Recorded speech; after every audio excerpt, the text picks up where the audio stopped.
कभी आपने सोचा है कि लेमन इतना खट्टा क्यों होता है और सोप हाथ में इतना स्लिपरी क्यों लगता है?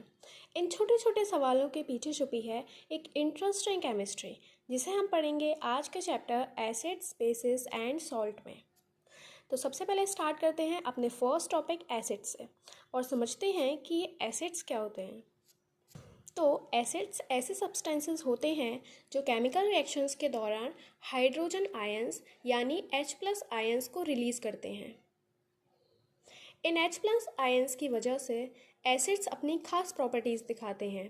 एसिड्स की सबसे कॉमन प्रॉपर्टी है उनका टेस्ट में खट्टा होना।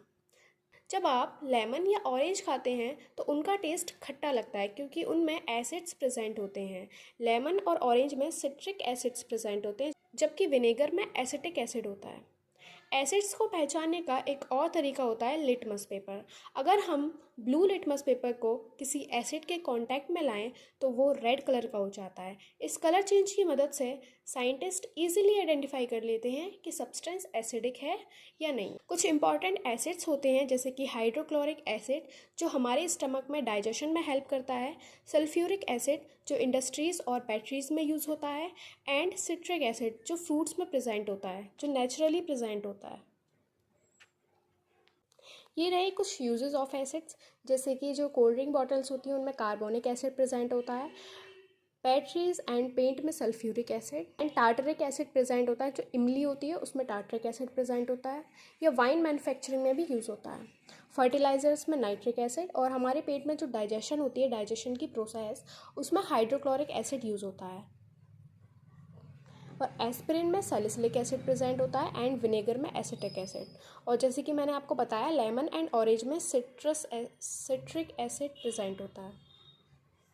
अब जानते हैं कि बेसिस क्या होते हैं। तो बेसिस ऐसे सब्सटेंस होते हैं जो पानी में घुलकर हाइड्रोक्साइड आयंस यानी OH- रिलीज़ करते हैं। बेसिस जो होते हैं उनका टेस्ट आमतौर पर कड़वा यानी बिटर होता है और ये टच करने पर साबुन जैसे स्लिपरी एंड सोपी फील होते हैं। बेसिस की एक और प्रॉपर्टी है कि ये रेड लिटमस पेपर को ब्लू कर देते हैं। अब यहाँ पर बेसिस के कुछ कॉमन एग्जांपल्स हैं, जैसे कि सोडियम हाइड्रोक्साइड जो सोप्स में यूज़ होता है, and sodium bicarbonate baking soda, ammonia NH2 जो फर्टिलाइज़र्स में यूज़ होता है, कैल्शियम हाइड्रोक्साइड सीमेंट में यूज़ होता है, एंड मैग्नीशियम हाइड्रोक्साइड जो होता है वो एसिडिटी को ट्रीट करने में हेल्प करता है। सोडियम फ्लोराइड टूथपेस्ट में use. These are some of the uses and examples of bases. Now let's move to the next topic, that is indicators. Indicators ऐसे सब्सटेंसेस होते हैं जो एसिड और बेस के कांटेक्ट में आकर अपना कलर या स्मेल बदल लेते हैं। इसी चेंज को देखकर हम आसानी से पहचान सकते हैं कि सॉल्यूशन एसिडिक है या बेसिक। तो हमें 3 टाइप्स के इंडिकेटर्स पढ़ने हैं। पहला नेचुरल इंडिकेटर, दूसरा ऑल्फैक्टरी इंडिकेटर और तीसरा सिंथेटिक इंडिकेटर। सबसे पहले हम बात करते हैं नेचुरल इंडिकेटर्स की। नेचुरल इंडिकेटर्स वो होते हैं जो हमें नेचर से नेचुरली मिलते हैं। ये एसिड और बेस के कांटेक्ट में आकर अपना कलर बदल लेते हैं, जैसे कि लिटमस। ये सबसे ज़्यादा यूज़ किया जाने वाला नेचुरल इंडिकेटर है। एसिडिक सोल्यूशन में ब्लू लिटमस पेपर रेड हो जाता है और बेसिक सोल्यूशन में रेड लिटमस ब्लू हो जाता है। अगला है चाइना रोज़ यानी हिबिस्कस। एसिडिक में इसका कलर डार्क पिंक रहता है एंड जब ये बेसिक सॉल्यूशन के कांटेक्ट में आता है तब ये ग्रीन दिखाई देता है। अगला है टर्मरिक यानी हल्दी का रंग नॉर्मल कंडीशन में येलो ही रहता है, एसिड के कांटेक्ट में भी येलो ही है, लेकिन जब ये बेस के कांटेक्ट में आता है तो ये रेडिश ब्राउन कलर का हो जाता है। इस तरह ये नेचुरल इंडिकेटर्स हमें बताते हैं कि कोई सोल्यूशन एसिड है या बेसिक। नेक्स्ट है ऑल्फैक्टरी इंडिकेटर्स। ऑल्फैक्टरी का मतलब होता है स्मेल। ये ऐसे इंडिकेटर्स होते हैं जो एसिड और बेस के कांटेक्ट में अपनी स्मेल के थ्रू पहचाने जाते हैं। इसका सबसे पहला एग्जांपल है अनियन। एसिडिक सॉल्यूशन में प्याज की स्मेल बनी रहती है, लेकिन बेसिक सॉल्यूशन में इसकी स्मेल बहुत कम हो जाती है या फिर महसूस ही नहीं होती। दूसरा एग्जांपल है वनीला एसेंस। एसिड में वनीला की खुशबू बनी रहती है, जबकि बेस में इसकी स्मेल कम हो जाती है या ख़त्म हो जाती है। तीसरा एग्जांपल है क्लोव ऑयल यानी लौंग का तेल। एसिडिक सोल्यूशन में इसकी स्मेल बनी रहती है, लेकिन बेसिक सोल्यूशन में इसकी स्मेल महसूस नहीं होती, मतलब कम हो जाती है। इसलिए ऑनियन, वनीला और क्लोव ऑयल को ऑल्फैक्टरी इंडिकेटर्स कहा जाता है, क्योंकि ये कलर नहीं बल्कि स्मेल की मदद से एसिड और बेस की पहचान करते हैं। नेक्स्ट टाइप ऑफ इंडिकेटर्स हैं सिंथेटिक इंडिकेटर्स। सिंथेटिक इंडिकेटर्स वो होते हैं जो लेबोरेटरी में केमिकल की मदद से बनाए जाते हैं। इनका काम भी एसिड और बेस की पहचान करना होता है। इसका सबसे पहला एग्जाम्पल है फिनोफ्थलीन। एसिडिक सोल्यूशन में फिनोफ्थलीन कलरलेस यानी बिना किसी रंग का होता है एसिडिक सोल्यूशन में, लेकिन जैसे ही इसको किसी बेसिक सोल्यूशन में डाला जाता है इसका कलर पिंक हो जाता है, इसलिए इसे बेस की पहचान के लिए बहुत यूज़ किया जाता है। दूसरा है मिथाइल ऑरेंज। एसिडिक सोल्यूशन में मिथाइल ऑरेंज का कलर रेड होता है, जबकि बेसिक सोल्यूशन में इसका कलर येलो हो जाता है। दोनों सिंथेटिक इंडिकेटर्स कलर चेंज करके हमें बताते हैं कि सॉल्यूशन एसिड है या बेस, एंड ये लेबोरेटरी एक्सपेरिमेंट्स में बहुत कॉमनली यूज़ किए जाते हैं। अब हम पढ़ेंगे केमिकल प्रॉपर्टीज़ ऑफ एसिड्स। तो एसिड की सबसे पहली केमिकल प्रॉपर्टी करते हैं, जिसमें हम एसिड के रिएक्शन मेटल से कराएंगे। एक एसिड मेटल के साथ रिएक्ट करता है तो वो सॉल्ट और हाइड्रोजन गैस बनाता है। अब एक इम्पॉर्टेंट बात समझते हैं, जो मेटल्स रिएक्टिविटी सीरीज़ में हाइड्रोजन से ऊपर होते हैं वो हाइड्रोजन से ज़्यादा रिएक्टिव होते हैं। इसलिए जब ये मेटल्स डाइल्यूट एसिड्स के साथ रिएक्ट करते हैं तो ये एसिड से हाइड्रोजन को डिस्प्लेस यानी रिप्लेस कर देते हैं। डाइल्यूट एसिड क्या होता है? जिसमें पानी की मात्रा ज़्यादा होती है और एसिड की मात्रा कम होती है, जैसे कि dilute hydrochloric acid and dilute sulphuric acid. Reaction के बाद एक सॉल्ट बनता है और हाइड्रोजन गैस रिलीज होती है। एग्जांपल से देखते हैं, जब जिंक H2SO4 के साथ रिएक्ट कर रहा है डाइल्यूट H2SO4 के साथ, तो वो सॉल्ट और हाइड्रोजन गैस बनाता है। सॉल्ट का क्या है यहाँ पर? Zinc sulphate. जिंक सल्फेट और हाइड्रोजन गैस रिलीज हो रही होती है। रिएक्शन के दौरान रिलीज हुई हाइड्रोजन गैस को बर्निंग कैंडल गैस के बबल्स के पास लाकर टेस्ट किया जाता है। हाइड्रोजन गैस पॉप साउंड के साथ जलती है, जो उसकी प्रेजेंस को कंफर्म करती है। पॉप साउंड जैसे कि कोई बलून होता है, जब वो फटता है ना तो आवाज़ आती है पॉप करके, वैसे ही हाइड्रोजन गैस के पास जब हम एक बर्निंग कैंडल लेकर आते हैं, जलती हुई कैंडल, तब वो भी ऐसे ही पॉप साउंड करते हैं, जिससे कि हाइड्रोजन गैस कंफर्म हो जाती है। नेक्स्ट केमिकल प्रॉपर्टी पढ़ते हैं एसिड की। जब एसिड रिएक्ट करता है मेटल कार्बोनेट या फिर मेटल हाइड्रोजन कार्बोनेट के साथ। जब कोई एसिड मेटल कार्बोनेट या मेटल हाइड्रोजन कार्बोनेट के साथ रिएक्ट करता है तो 3 प्रोडक्ट्स बनते हैं, सॉल्ट, वाटर और कार्बन डाइऑक्साइड। जैसे कि एग्जांपल देख लो, HCl रिएक्ट कर रहा है सोडियम कार्बोनेट के साथ, तो NaCl बनना है, सॉल्ट है, और H2O वाटर बनना है और CO2 बन रही है। और दूसरा एग्जांपल, जब HCl सोडियम बाइकार्बोनेट के साथ रिएक्ट कर रही है तो NaCl, वाटर और कार्बन डाइऑक्साइड, वही सेम 3 प्रोडक्ट बन रहे हैं। इस रिएक्शन के दौरान जो कार्बन डाइऑक्साइड गैस निकलती है, इसके जो बबल्स हैं वो दिखाई देते हैं। ये जो कार्बन डाइऑक्साइड है, हम इसकी प्रेजेंस कंफर्म कर सकते हैं। कैसे कंफर्म करेंगे? हम CO2 गैस को, उस जो CO2 गैस इवॉल्व हो रही है उसको एक डिलीवरी ट्यूब में लेंगे एंड देन उसकी रिएक्शन हम कराएंगे लाइम वाटर के साथ। लाइम वाटर क्या होता है? Calcium hydroxide. तो जब कैल्शियम हाइड्रोक्साइड की रिएक्शन हम कार्बन डाइऑक्साइड से कराएंगे तो कैल्शियम कार्बोनेट और वाटर बनेगा। कैल्शियम कार्बोनेट जो होता है वो लाइम वाटर को मिल्की कर देता है। मिल्की मतलब वाइट वाइट अपीयरेंस दिखाई देती है टेस्ट ट्यूब में, जिससे कि CO2 गैस कन्फर्म हो जाती है। लेकिन अगर लाइम वाटर में एक्सेस कार्बन डाइऑक्साइड की ली जाए, एक्सेस मतलब ज़्यादा अमाउंट में कार्बन डाइऑक्साइड ली जाए, तो ये मिल्कीनेस धीरे धीरे गायब हो जाती है। मतलब ये जो वाइट वाइट सब्सटेंस जो हमें दिखा था, ये दोबारा से ट्रांसपेरेंट होने लगता है। इसका रीज़न ये है कि कैल्शियम कार्बोनेट कार्बन डाइऑक्साइड और वाटर के साथ रिएक्ट करके कैल्शियम बाइकार्बोनेट बना लेता है, जो पानी में सॉल्यूबल हो जाता है, घुल जाता है पानी में। इसी वजह से लाइम वाटर फिर से ट्रांसपेरेंट दिखने लगता है। अब अगली प्रॉपर्टी पढ़ते हैं, जिसमें हम एसिड की रिएक्शन बेस से कराएंगे। तो जब एक एसिड की रिएक्शन एक बेस के साथ कराई जाती है तो सॉल्ट और वाटर बनता है। इसी रिएक्शन को हम न्यूट्रलाइजेशन रिएक्शन कहते हैं। जैसे कि फॉर एग्जांपल हमने HCl लिया, सोडियम हाइड्रोक्साइड के साथ इसके रिएक्शन कराई जो कि एक बेस है, तो हमारे पास सोडियम क्लोराइड बनता है जो सॉल्ट है एंड वाटर बनता है। इस रिएक्शन को न्यूट्रलाइजेशन रिएक्शन भी कहते हैं। अब देखते हैं कि मेटालिक ऑक्साइड्स एसिड्स के साथ कैसे रिएक्ट करते हैं। जब कोई मेटालिक ऑक्साइड किसी एसिड के साथ रिएक्ट करता है तो सॉल्ट और वाटर बनता है। इस रिएक्शन का एक एग्जांपल है, जैसे कि हम कॉपर ऑक्साइड के साथ HCl को रिएक्ट कराते हैं तो कॉपर क्लोराइड बनता है एंड वाटर बनता है। यहाँ कॉपर ऑक्साइड का रंग ब्लैक होता है और जब कॉपर क्लोराइड बनता है तो वो ब्लू ग्रीन कलर का सॉल्यूशन बनता है। इस रिएक्शन से हमें पता चलता है कि मेटालिक ऑक्साइड्स बेसिस की तरह एसिड्स को न्यूट्रलाइज कर देते हैं, इसीलिए मेटालिक ऑक्साइड्स को बेसिक ऑक्साइड्स भी कहा जाता है। एंड इस रिएक्शन का जनरल फार्मूला याद रखना है, metal oxide reacts with acid to form salt and water. अब बात करते हैं केमिकल प्रॉपर्टीज़ ऑफ बेसिस की। सबसे पहले हम रिएक्शन करवाएंगे मेटल्स के साथ। तो ध्यान रखिए कि सभी मेटल्स बेसिस के साथ रिएक्ट नहीं करते, सिर्फ कुछ मेटल्स करते हैं, जैसे कि जिंक और एल्यूमिनियम, जो स्ट्रॉन्ग बेसिस के साथ रिएक्शन दिखाते हैं। इस एक्सपेरिमेंट में हम जिंक ग्रैन्यूल्स में सोडियम हाइड्रोक्साइड यानी NaOH सॉल्यूशन ऐड करके उसे गर्म करते हैं, हीट करते हैं। इस रिएक्शन से सोडियम जिंकेट और हाइड्रोजन गैस बनती है। यहाँ सोडियम जिंकेट सॉल्यूशन के रूप में बनता है, जबकि हाइड्रोजन गैस इवॉल्व हो जाती है।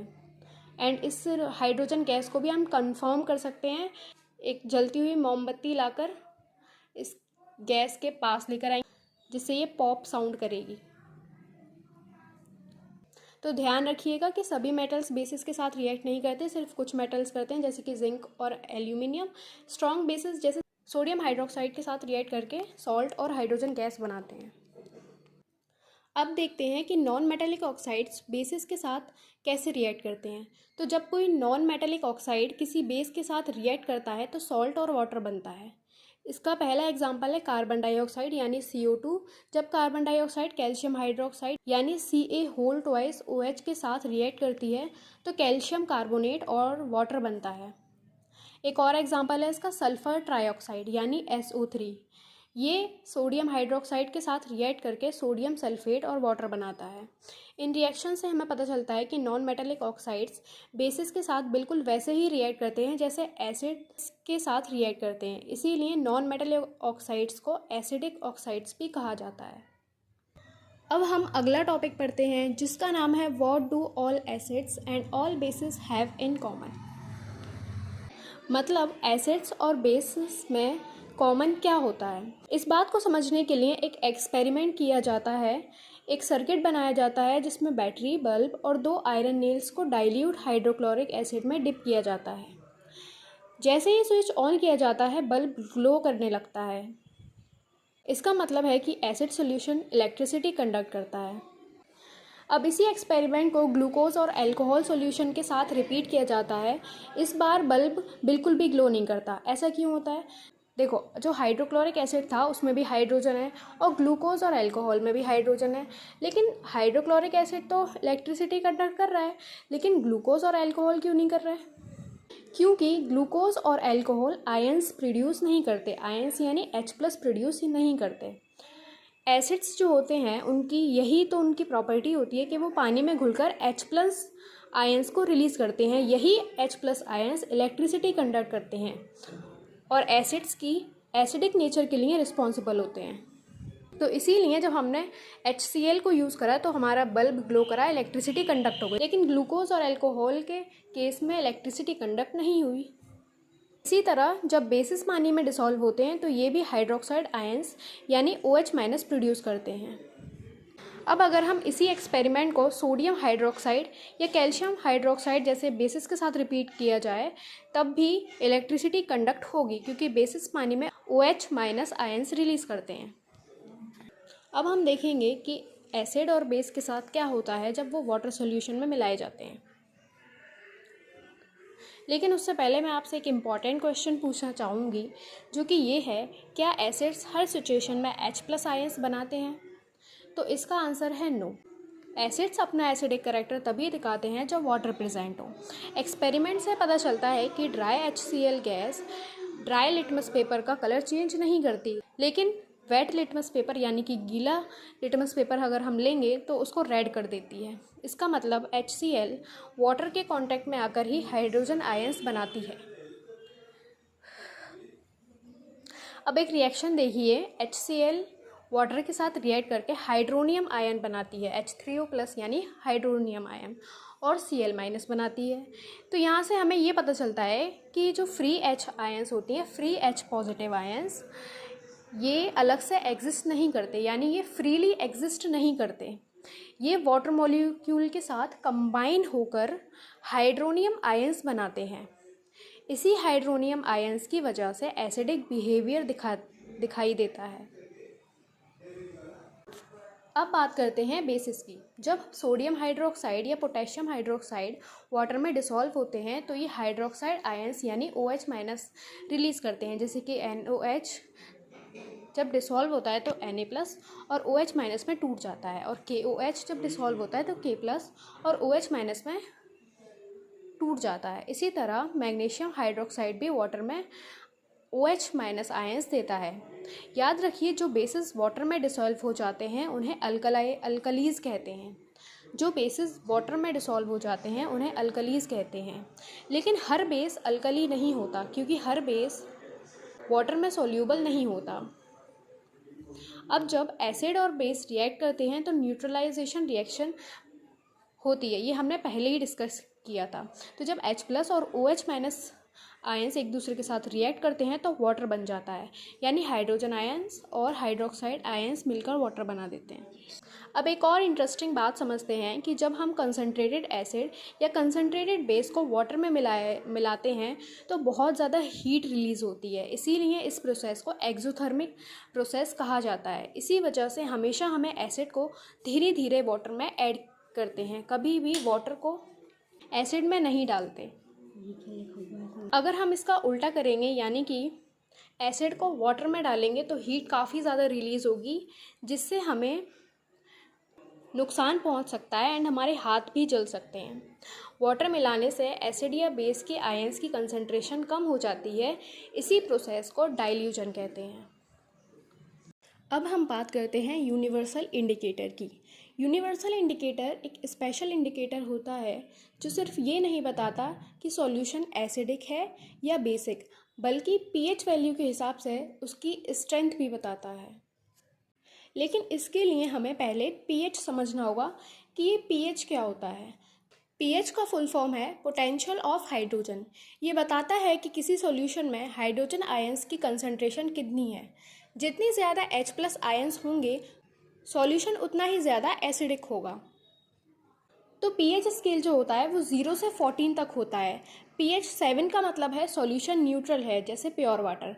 पीएच अगर 7 से कम हो तो सॉल्यूशन एसिडिक है, और जितना ज़्यादा पीएच 0 के करीब होगा, एसिड उतना ही स्ट्रॉन्ग होगा। पीएच जब 7 से ज़्यादा होगा तो सॉल्यूशन बेसिक होगा, और जितना पीएच 14 के करीब होगा, बेस उतना ही स्ट्रॉन्ग होगा। मतलब जैसे जैसे बेस आगे बढ़ेगा 7 से, वो स्ट्रॉन्ग होता जाएगा, और एसिड जो होगा अगर वो 7 से पीछे की तरफ बढ़ेगा तो स्ट्रॉन्ग एसिड होगा। यूनिवर्सल इंडिकेटर इसी पीएच के हिसाब से अपना कलर चेंज करते हैं। जैसे जब रेंज 0 से 3 के बीच में होती है तो कलर रेड होता है और नेचर इसका स्ट्रॉन्ग होता है, स्ट्रॉन्ग एसिड माना जाता है। लेकिन जब रेंज 4 से 6 के बीच में होती है तो कलर इसका ऑरेंज या फिर येलो होता है और इसका नेचर होता है वीक एसिड। उसके बाद जो 7 होता है वो न्यूट्रल होता है, कलर इसमें ग्रीन होगा।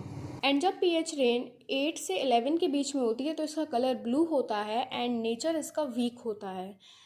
एंड लास्ट में जब पीएच रेंज फाइनली 12 to 14 पर पहुंचती है तो कलर पर्पल वायलेट होता है एंड नेचर इसका स्ट्रॉन्ग होता है। अब हम पढ़ते हैं importance of pH in everyday life, यानी हमारी रोज़मर्रा की ज़िंदगी में पीएच की इम्पॉर्टेंस क्या है। तो सबसे पहली है डाइजेशन ऑफ फूड। हमारे स्टमक में हाइड्रोक्लोरिक एसिड प्रेजेंट होता है। इसका पीएच लगभग 1.5 से 3.5 होता है। ये एसिड फूड को डाइजेस्ट करने और हार्मफुल बैक्टीरिया को डिस्ट्रॉय करने में हेल्प करता है।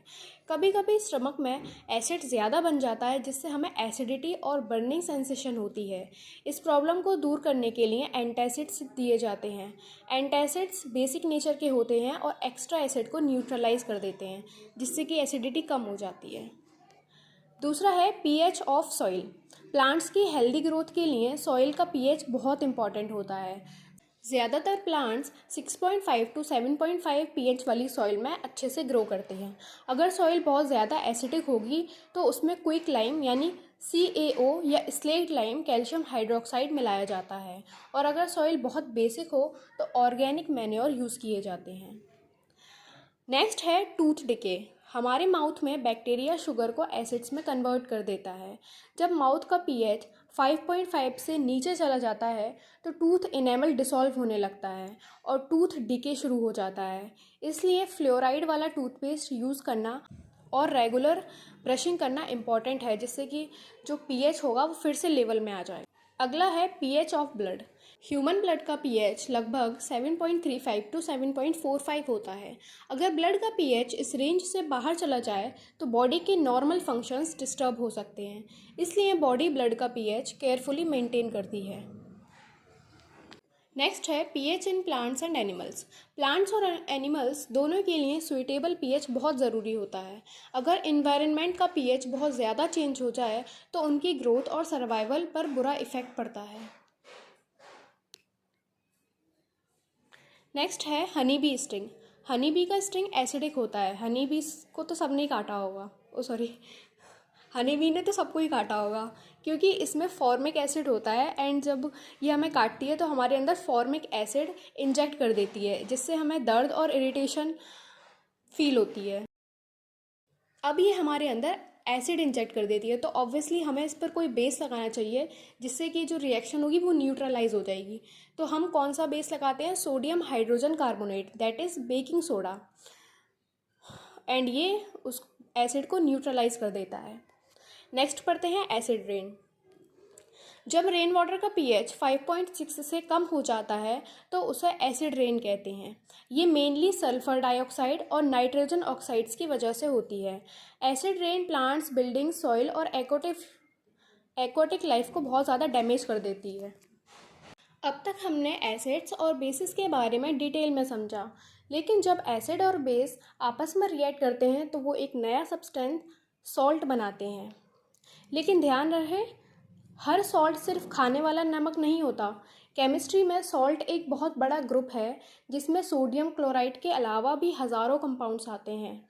सॉल्ट एक आयोनिक कंपाउंड होता है जो पॉजिटिव आयन यानी कैटायन और नेगेटिव आयन यानी एनायन से मिलकर बना होता है। ये आयन्स एसिड्स और बेसिस के साथ रिएक्शन के दौरान बनते हैं। सबसे कॉमन एग्जाम्पल है सोडियम क्लोराइड। ये तब बनता है जब हाइड्रोक्लोरिक एसिड सोडियम हाइड्रोक्साइड के साथ रिएक्ट करता है। इस रिएक्शन में NaCl एक सॉल्ट है और वाटर बनता है। अब ये जो NaCl है, जिसे हम कॉमन सॉल्ट कहते हैं, इससे कई इंपॉर्टेंट केमिकल बनाए जाते हैं, जैसे sodium hydroxide, bleaching powder, baking soda, washing soda and plaster of Paris. हम सबको एक एक करके डिटेल्स में समझेंगे। तो चलिए स्टार्ट करते हैं सोडियम हाइड्रोक्साइड से, जिसे कॉस्टिक सोडा भी कहा जाता है। इसका केमिकल फार्मूला होता है NaOH।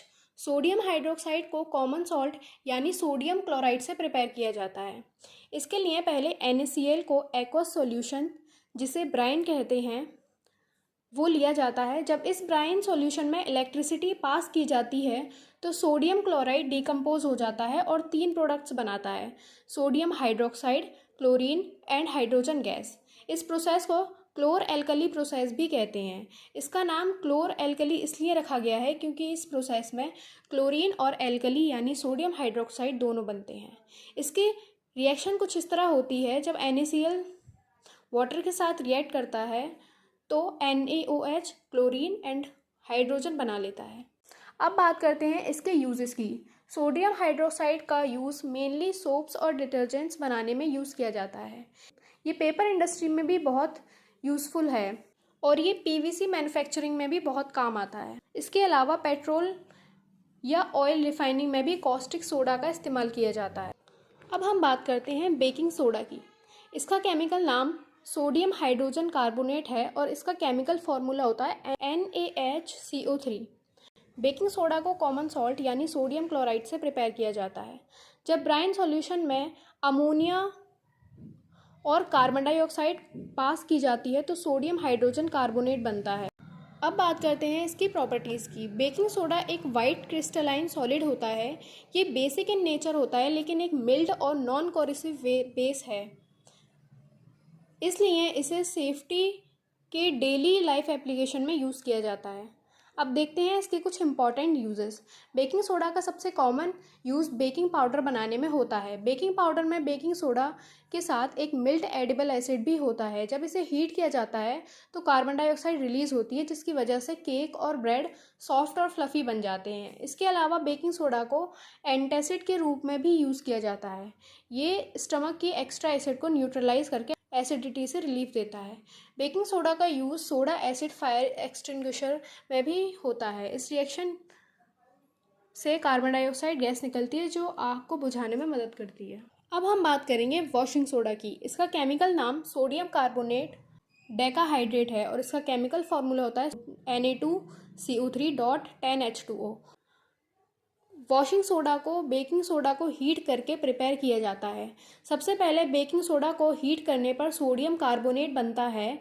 इसके बाद सोडियम कार्बोनेट में 10 molecules of water of crystallisation जोड़े जाते हैं, जिससे वॉशिंग सोडा बन जाता है। अब बात करते हैं इसके यूजेस की। वॉशिंग सोडा का यूज़ ग्लास, सोप और पेपर इंडस्ट्रीज़ में किया जाता है। इसका यूज़ बोरेक्स जैसे सोडियम कंपाउंड्स बनाने में भी होता है। इसके अलावा वॉशिंग सोडा का एक बहुत इम्पॉर्टेंट यूज़ हार्ड वाटर को सॉफ्टन करना होता है। ये हार्ड वाटर से कैल्शियम और मैग्नीशियम आयंस को रिमूव कर देता है, वाटर को सॉफ्ट बनाता है। इसी वजह से वॉशिंग सोडा घरों और इंडस्ट्रीज़ दोनों में बहुत यूज़फुल केमिकल माना जाता है। अब समझते हैं ब्लीचिंग पाउडर के बारे में। इसका केमिकल फार्मूला होता है CaOCl2। ब्लीचिंग पाउडर को ड्राई स्लेक्ड लाइम यानी कैल्शियम हाइड्रोक्साइड पर क्लोरीन गैस की एक्शन से प्रिपेयर किया जाता है। इस रिएक्शन को कुछ इस तरह लिखा जाता है। अब देखते हैं ब्लीचिंग पाउडर के इम्पॉर्टेंट यूजेस। ब्लीचिंग पाउडर का सबसे पहला यूज़ टेक्सटाइल इंडस्ट्रीज़ में कॉटन और लाइनन को ब्लीच करने के लिए किया जाता है। इसका यूज़ पेपर इंडस्ट्री में वुड पल्प को ब्लीच करने के लिए भी होता है।